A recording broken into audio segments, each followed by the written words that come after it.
Well, along the lines of that scenario, we've got some interesting information. Liz Bates, our political correspondent, is here with me because Sky Sources are hearing about the Prime Minister's mood, about the Prime Minister's, well, decision. Tell us.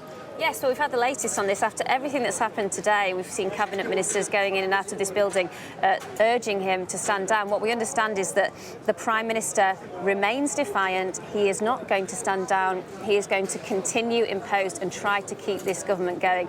And if you think that is quite incredible to be in that scenario where the Prime Minister of the day is having to confirm that he is going to stay in office, and that's purely because of all of the things that we've seen building up today. We just saw him in Prime Minister's questions.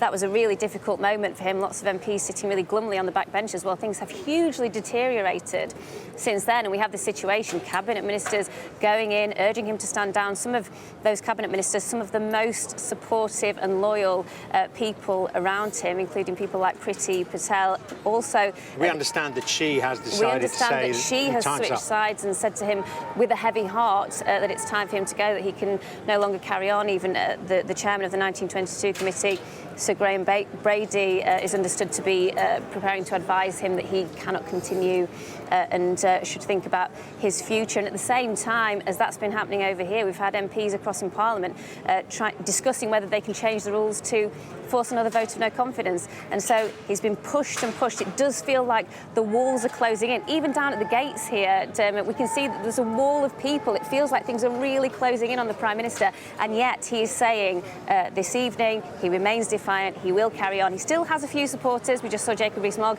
coming out earlier. We know Nadine Dorries, the Culture Secretary, a very loyal supporter of his, still on his side, but they are really dwindling at this point.